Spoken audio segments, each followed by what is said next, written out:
Okay, well, welcome to the Supporting Client Health and Wellness class. My name is Jen Badger. I am an RN. I work for Far Northern Regional Center. And I'm happy to introduce our nurse out of the Chico office, Nellie Camarina. Hi, good afternoon, everyone. And we're also really excited that we have a new nurse in the Reading office. Her name is Katie. She's going to join us a little late today, but just so you know, we have 3 nurses now, so it's really, really awesome. But hey, let's get right into our class today. Today is a very fun subject. We're going to talk about psychiatric involuntary holds and the placement process, go over kind of the timelines and what crisis evaluators are looking at when they're holding individuals in an inpatient psychiatric setting. So let's go ahead and get started. All right, so first, just briefly, I'll mention the regulations that govern mental health and the entire system of care, whether it's county mental health or mental health providers in the community, and also involuntary holds and the different levels of involuntary holds. And those include welfare and institutions codes. So if you wanted to read some of the language for like a 5150, and what you would look up the welfare and institution code 5150, 5250, etc. But also health and safety codes, the California Code of Regulations and the Code of Federal Regulations are all part of the regs that govern the mental health system. So how does the law define a mental health crisis? Basically, it must be the result of a mental disorder. And for those of you who care for regional center clients, having a developmental disability is not the same as having a mental disorder. Although individuals with developmental disabilities can have very similar mental struggles because of cognitive impairment, autism, etc. But that is not what they're referring to here. What they're referring to here is something out of the DSM-5 that qualifies as a mental illness, such as depression, a psychotic disorder, anxiety disorders, those types of things. And then when is it a crisis? And that is when it meets one or any of the 3 listed here, one being a danger to self, a danger to others, or gravely disabled. And we're going to talk about each of these individually. Please, if you have questions or comments as we go through, go ahead and use the chat box. And then we will have time at the end to have some discussion and dig a little deeper. For danger to self, as a result of a mental disorder, you're going to hear that a lot. It's the deliberate intent to harm themselves or disregard for personal safety to the point where injury is imminent. So this could be having thoughts about committing suicide or harming themselves. It can be actions such as a suicide attempt or hurting themselves physically through, cutting or other types of self-harm, and not to be confused with self-injurious behavior that we see in individuals who have that as a behavior or part of their developmental disability, but this has got to go back to that mental disorder. They are usually going to wonder if the person has got a specific plan and the intent to carry out that plan and or the means to carry out that plan. So for instance, if somebody's plan is you know, I'm gonna take a gun and I'm gonna shoot myself. But they don't have access to a gun. There's no one they know has firearms. They lack the means, right? That doesn't mean that they don't qualify as being a danger to themselves. It just means that they don't meet that particular part of having a plan, intent, and means. It could also mean actions that put their life at risk. So this may be someone who is, say, very manic or psychotic, and they are doing something where, you know, inevitably they're going to get very hurt. Walking down the freeway in the middle of the night, stepping out in front of cars, climbing on a cell tower, you know, because of the mental illness. So if, for an example, like maybe they are hearing voices and they think that the voices are telling them, you know, that it's God, and they're going to climb the cell tower to be closer to God. And, you know, of course, that's very dangerous and they could get really hurt. That would be a danger to self, but not necessarily being suicidal, right? It's important too that these thoughts or plans or actions are either personally observed by whoever is evaluating the individual for 5150, or are reported by reliable others. And I can't stress the importance of that particular part, because that's really where you all come in. If you are the person who is reporting to, whether it's a police officer or someone from the county or doctor, you are the report of a reliable other. And so the more information you can give and the more specific information you can give, the more helpful it's going to be for that individual to be able to get help, even if it's involuntarily. And another aspect is refusing to accept voluntary treatment. So someone may have suicidal thoughts, but if they are willing to develop a safety plan and seek care with a mental health provider on an outpatient basis, and they're not determined to be in an immediate risk, then a plan can be developed, and the decision may be not to put them on an involuntary hold. Then there's danger to others. This is as a result of a mental disorder.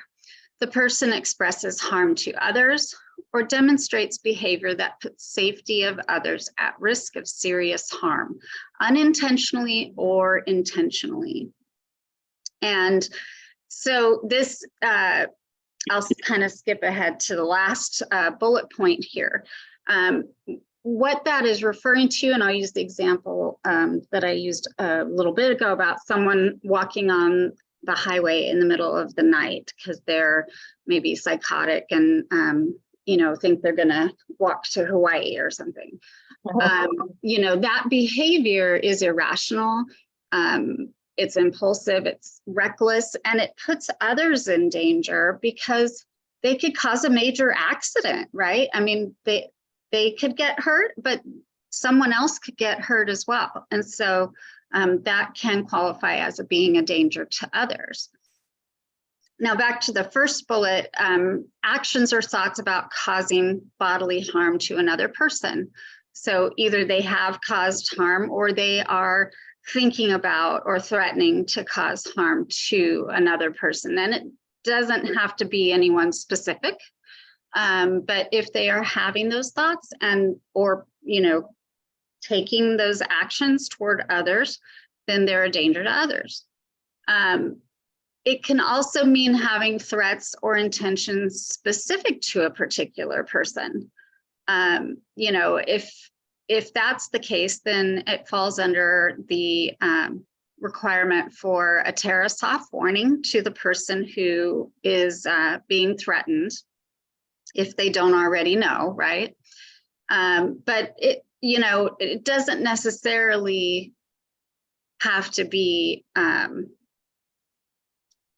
linked to that mental disorder for someone to require a tariff-off warning, but it does have to be linked to their mental illness for them to be put on an involuntary psychiatric hold for it.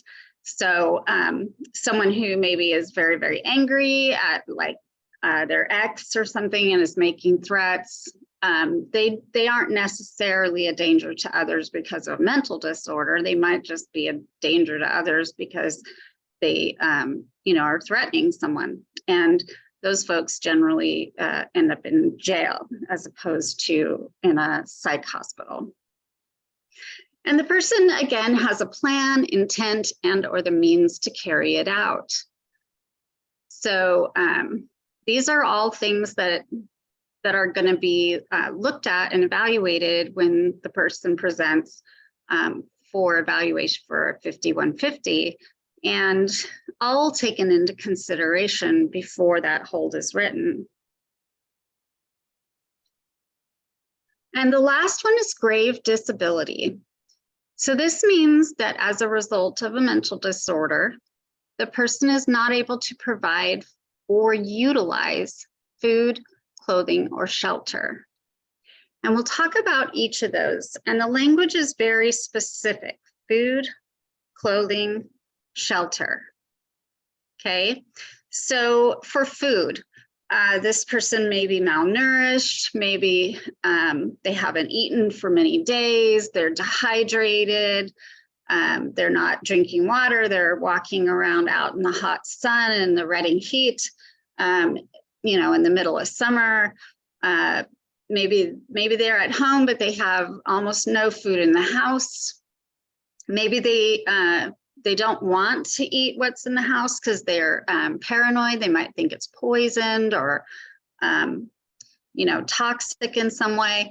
Maybe they just aren't able to think clearly enough to come up with a plan for how to get food. Maybe they're not going to ever eat again. They're just done eating.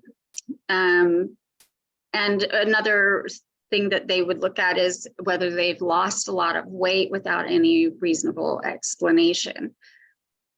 These are all things that are looked at for evaluating grave disability. And you might think to yourself that, well, if we are, say you have a adult residential facility and you're providing all the food that the person needs, well, yeah, the person, they may not be able to provide for food on their own, but you're already providing that for them. So they really don't meet grave disability based on that. However, if you are providing the food, but they are refusing to eat it, that's different. So then clothing. So this could be, regularly failing to wear clothing at all. Maybe, they're just in their birthday suit, cruising around, going outside, just not aware of that it's not okay. And again, because I know that some individuals with developmental disabilities really hate wearing clothes. So it wouldn't be that person, right? You couldn't really qualify that if it's just kind of their normal thing. That we're talking about somebody who is behaving in that way because of their mental illness, and it's not something that they normally do. They have no realistic plan for obtaining clothing. And also the big one, I think that I've seen is not wearing appropriate level of clothing necessary to ensure safety in the climate. Maybe they've got all these layers on and a big coat and a hat and gloves because they don't want to touch anything, or whatever the reason, but they're, it's 110 out and they're outside wearing all of this clothing, or it's, 30 degrees out and they're out there in, a bikini or shorts and a tank top and flip-flops. That's just another sign that that they are gravely disabled because of how mentally ill they are during that crisis. And then the last one is shelter. They have no realistic plan for obtaining shelter. They have shelter, but they refuse to sleep in it. Instead, they go sleep outside, or maybe they go sleep in dangerous places or dangerous conditions. And then individuals who maybe the only thing they can think of to find shelter is to break into a building illegally or into a home for shelter. But again, this behavior has to be linked back to the mental illness and symptoms of that mental illness that are causing them to not think clearly enough to make good decisions.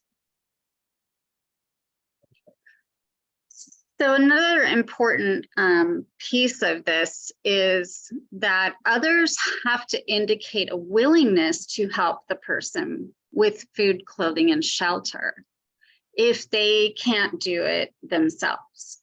And for a lot of folks who are placed on psychiatric holds for grave disability, they, even once they're doing a little better, they still may be struggling to have the capacity to develop a plan for food, clothing, and shelter. And so that's where other people step in and, say, well, yeah, I'll let that person come home with me. Maybe it's a family member, maybe it's a friend, or a social worker might assist them in getting set up at the mission or whatever the case may be. But when it comes to our clients who, maybe live in licensed care,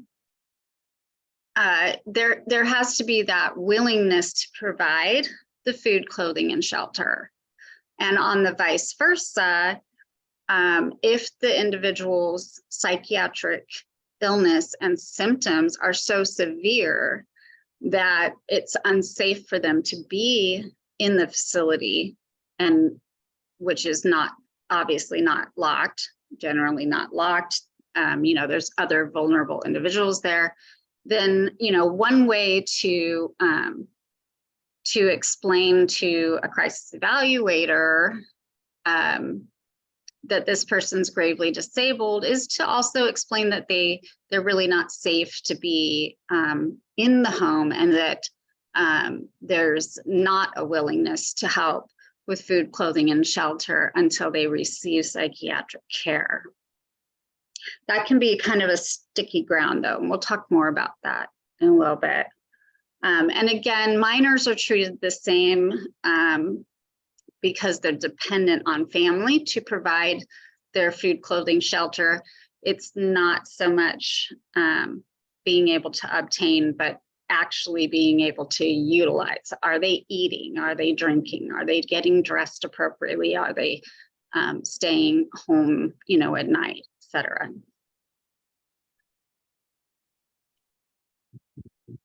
So the Welfare and Institution Code 5150, when a person as a result of a mental health disorder is a danger to others or to himself or herself or gravely disabled, a peace officer, a professional person in charge of a facility designated by the county for evaluation and treatment, so that would be a doctor or a nurse or clinician working in an inpatient facility, a designated member of a mobile crisis team, which we have a mobile crisis team here in Shasta County. I know they're working on one in Butte County.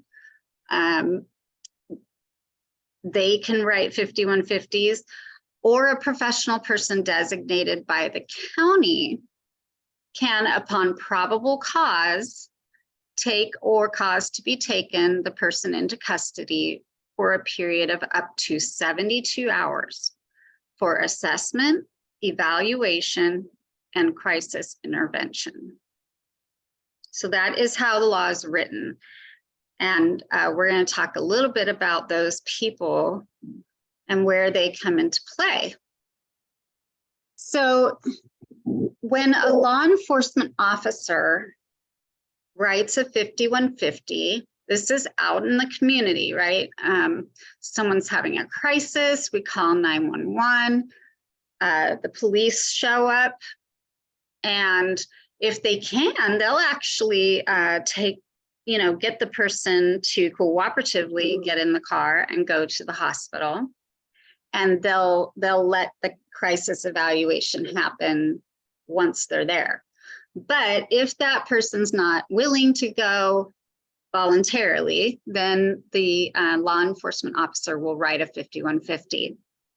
Just so you know, that form is, it leaves a very small part of the paper to write the reason for that 5150. It's going to be a 1 or 2 sentence short description of why they are putting them on the 5150. The mobile crisis team, we have, I know the one in here in Reading, they have their own line. You can call anytime. They'll come out in their van to the house. Maybe not anytime. I think they don't run at night. But they will come out. They'll do a quick evaluation. Sometimes they'll go ahead and write a 5150. Other times they will not, and they will let EMS take the individual, or law enforcement take the individual to the hospital. But again, it's very limited, right? What they write down. County mental health, psychiatrists, clinicians, nurses, and other people designated by the county, meaning that they've been trained on writing 5150s and evaluating individuals, and then they are given permission by the county to write those holds. They may write a 5150 if the individual is at county mental health at the clinic.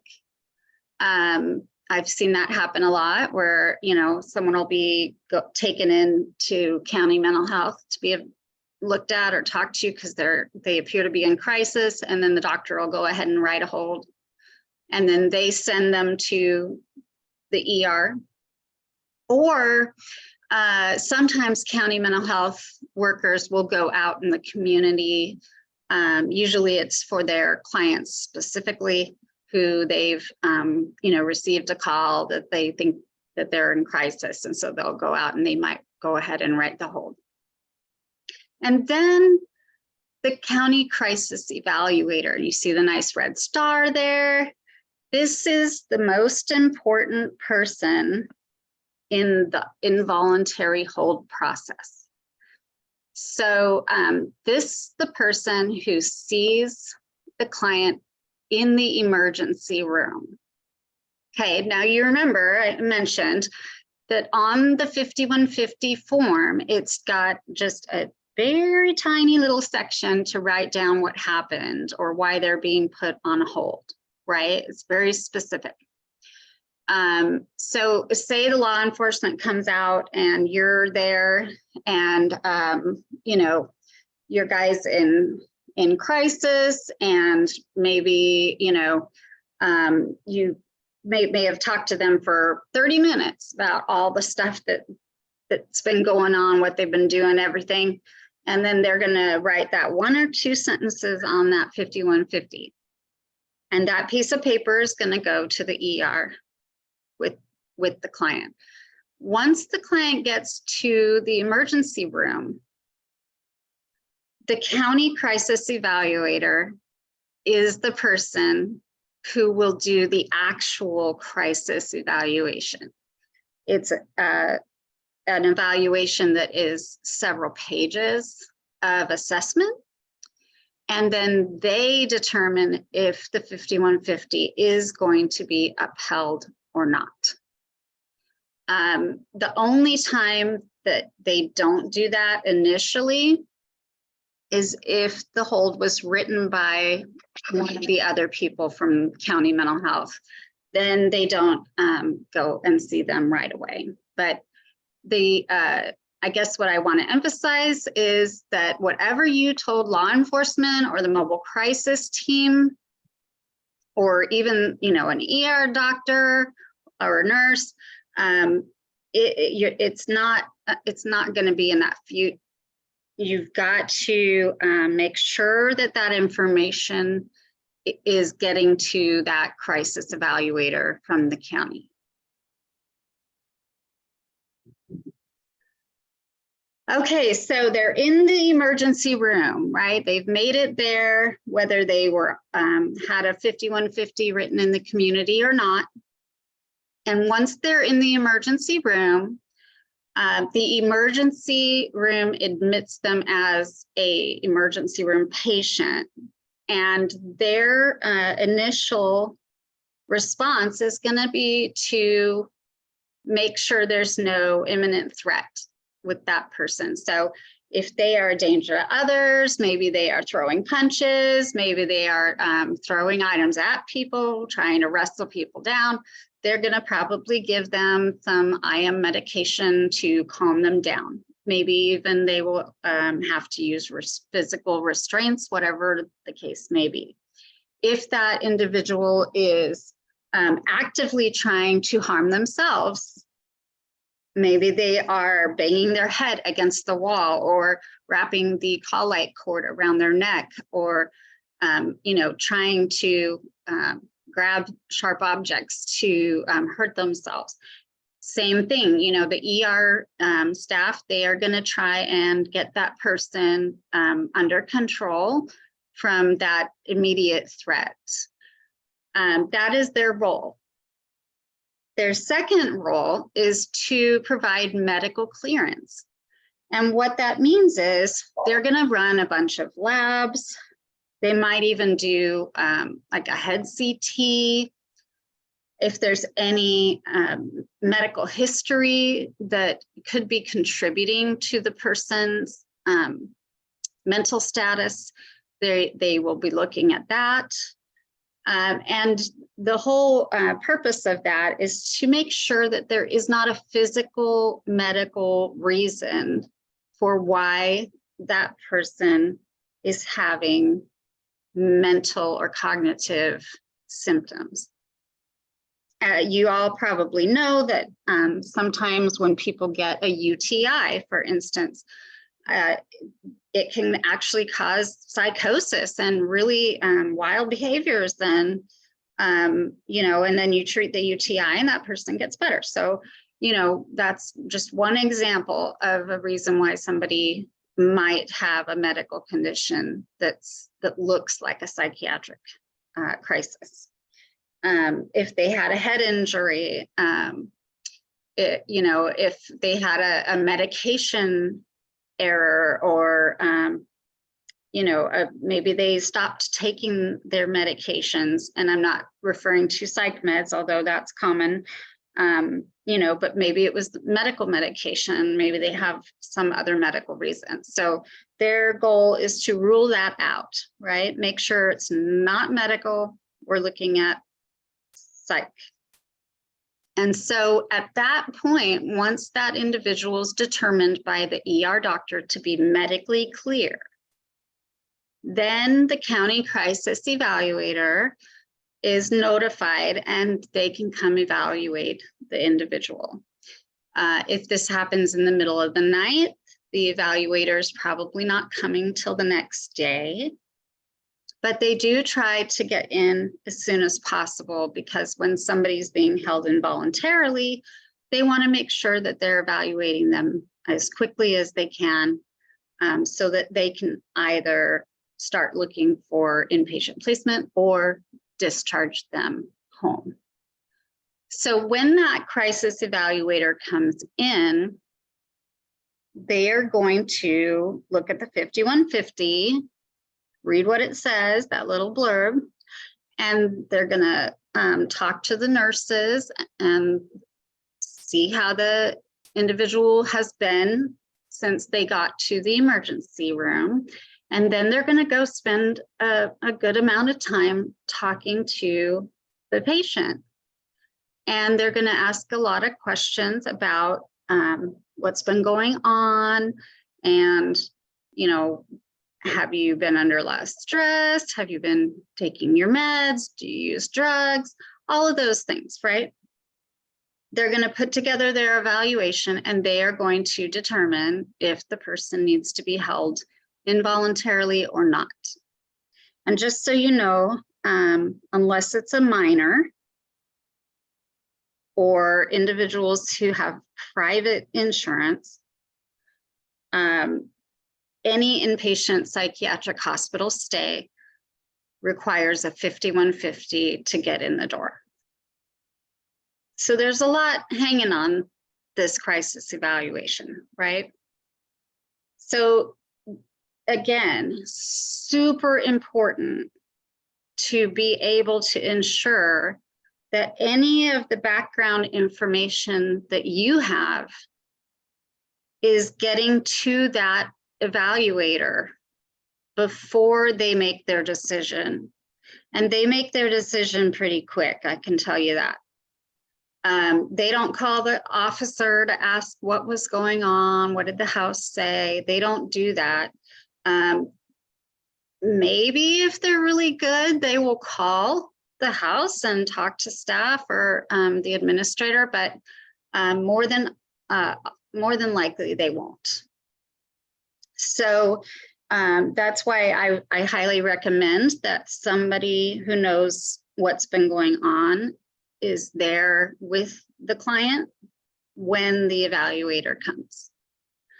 And I would say too, based on past experiences, it would be even better if everything that you want to tell them is in writing, and that is submitted to them at the time they do the evaluation, and that you keep a copy of what you gave them. So let's say that the county crisis evaluator comes in, they see the patient and they decide, oh yes, this person is actively suicidal and has the means and a plan, and they need psychiatric treatment. And they write or uphold the 5150, or they write one if one hasn't been written. Then they let the county mental health office know, and they have a team who starts sending out referrals for placement at an inpatient psychiatric facility. And that referral that they send out includes the 5150, the crisis evaluator's evaluation, and all of the medical clearance documentation, because they have to be able to show the inpatient facility that the person has already been medically cleared. Okay, and then there's a lot of waiting. Especially with our folks, it's very difficult to get them into a facility, and we're going to talk about that on the next slide. But while they're waiting and referrals are being sent, and maybe they're being denied, maybe they aren't hearing back, they're just sitting there in the emergency room, right? They might get some medication to help keep them calm, but they're just waiting.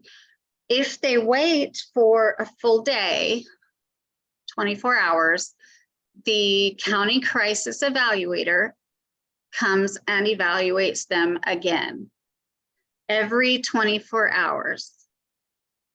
And again, it's really nice if somebody is there to be able to talk to them, explain to them, why this person's not safe to go home, explain to them again what's been going on.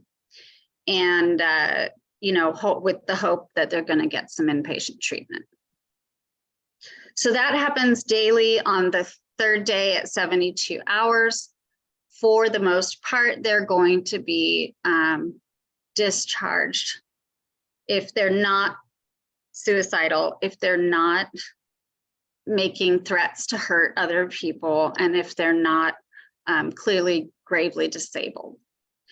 I believe in our county, if they are still dangerous to self, others, or gravely disabled, they might write a second 5150 and continue trying for a few days. But I know that after that second one, they will be discharged home if they can't find a hospital that will take them. So what are the reasons for being denied admission? This is the short version. So there's just simply not enough inpatient psych beds in the state to accommodate individuals who are in crisis. They get people in. As soon as those people leave, they are filling those beds again. And then in addition to that, there is only a certain number of facilities that are contracted with the county that the client lives in. So if it's not a contracted facility and the client doesn't have Medicare, then they aren't going to be able to get in probably somewhere, right? If they have Medicare, it's easier. It opens up some other options. If they're Medi-Cal only, the options are very limited. But that is probably the number one reason for being denied. They send the referral, the facility sends it back. Sorry, no openings. Well, they don't send it back. They hold on to it, and usually they'll keep looking at them, over the coming days. They're not medically clear. So sometimes the ER can be hasty in their process of medically clearing someone. And when that packet goes out to the inpatient facility feels that they aren't medically clear and they want more testing done or more medical evaluation. They're medically complex. So these three are really the most complicating factors when it comes to admission for our clients. If they have a lot of medical problems, they may be denied for that reason alone, because the facility may not be capable of managing someone who has a lot of medical issues. If they use a mobility device, such as a cane or a walker or a wheelchair, they will not be accepted. There is actually only one psychiatric hospital, it's Woodland, by the way, that is contracted here in with Northern California counties that will take individuals who have complex medical issues, who need a mobility device or are bedbound, or who have incontinence, because that's the next one. If they are incontinent and unable to change and their brief and clean themselves up on their own, they will not be accepted. And if they're incontinent, and even if they are typically capable of doing that, they may still not be accepted. Maybe they're not stable enough for transfer. Maybe they're just, wild in the ER and requiring a lot of medication to help control the situation. They may be denied for that reason until time helps, bring them down a little bit, right? Or maybe they just have a higher acuity than the facility can manage, meaning that, they might be extremely aggressive, violent, especially if it's a very large person, who maybe it's a small facility like a rest pad or a, North Valley, is it North Valley Puff, the one in Yuba City? Those facilities sometimes, most of the time at night, at least, only have a couple people working, right? So if somebody's really violent, really aggressive, really dangerous, and also a really big person, so it takes several people to, restrain them if needed, they may deny them because they just know they can't manage that person. Inpatient psychiatric facilities are not allowed to take people who are withdrawing from opiates or alcohol. And typically, if they're withdrawing, that may actually be the source of their psychosis or their symptoms. And so those individuals generally detox in the emergency room and then are reevaluated, whether they've kind of cleared up or not. And then reportable communicable diseases are also not allowed.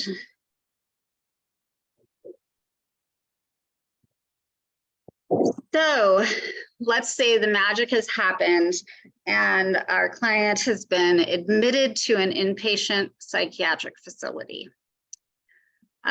So I underlined this where it says up to 72 hours from the time the 5150 was written. And the reason I underlined it, because to read it, it probably sounded like, well, yeah, that should be how it is, right? But it used to be that if 5150 was written, the person went to the ER and they spent 2 days in the ER just sitting there waiting, that they would actually start the 72-hour clock when they walked in the door into the inpatient psychiatric hospital. And that gave the full 72 hours for evaluation being done by the psychiatrist, right?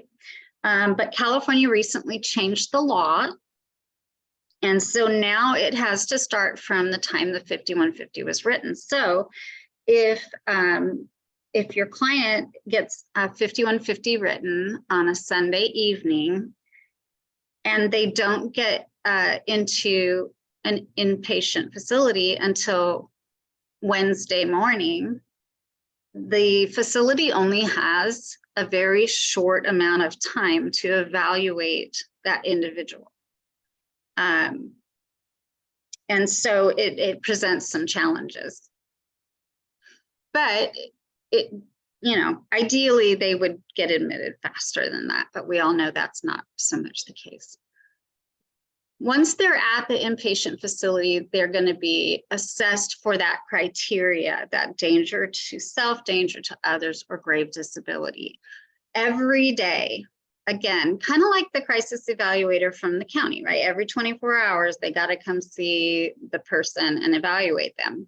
Once they're in the psych hospital or facility, it's the same way. Every day they're going to be evaluated for meeting that criteria or one of the other criteria. It can be, they can switch around, actually. It doesn't matter, they just have to meet at least one. And continuously being assessed by the nursing staff who are working with them and the clinicians working with them. On the day that they no longer meet that criteria, they will be discharged. At that time, not all of their symptoms need to be resolved. Maybe they came in very psychotic and very suicidal and unable to provide for their food, clothing, shelter.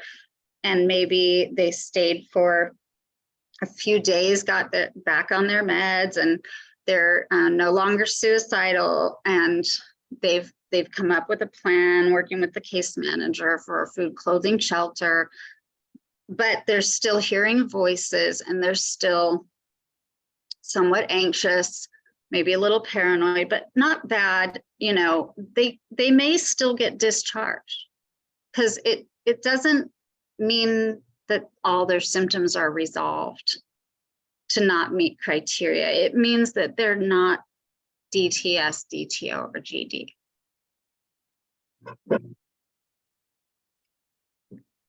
So let's talk about a 5250. If a person is detained for the 72 hours, they've received an evaluation, they can be certified for up to 14 days of intensive treatment. Often this is written for a different criteria than the original 5150 is written, right? They've had a couple days of medication, some treatment, they're in a controlled environment. Sometimes the criteria changes, it just happens. They have a right to a hearing within 4 days of the 5250 being written. And that hearing usually takes place right there at the psychiatric facility. A hearing officer comes to the facility and the individual is able to argue that they don't need to be there. And then the staff or the nurses and the usually the social worker, case manager, they present the evidence, if you will, that the person does need to be there for continued treatment. If the hearing officer finds that they don't meet the criteria, then that person will be discharged right after the hearing. If they do, then they'll have to stay for up to 14 days whenever they no longer meet the criteria per the clinical team. This is another key opportunity for you to participate or support continued treatment for clients. Again, if you're keeping your line of communication open with the nurses or the case manager at the psychiatric facility, hopefully there's been conversations about everything that's gone on, and you know, so they have a good idea of the background of the situation. But especially if you're responsible for housing that person or supporting that person, it's really important that that you're either providing a statement or that you're able to be called on the phone during the hearing and questioned about the plan that the individual might have for when they leave. So you can give feedback directly to the hearing officer during that hearing. And I don't know if that opportunity is always made apparent to our administrators of our homes or to staff who work with or take care of clients. But it is an option. If you find out that you have a client who is put on a 5250, you can ask the case manager or the social worker if you can provide a statement either before the hearing or at the hearing, or if you can be available for questioning. So that's another opportunity to be able to provide that support. And, you know, if you needed to counter things that maybe the individual was saying that aren't true, or, you know, just explain things that that more detail might be valuable, then that's a chance for you to do that. Okay, so I'm going to stop here, and I'm glad I did because we only have 6 minutes left. I was like, I'm going to make this a little short today so that we could have discussion, but let me go ahead and turn off our recording.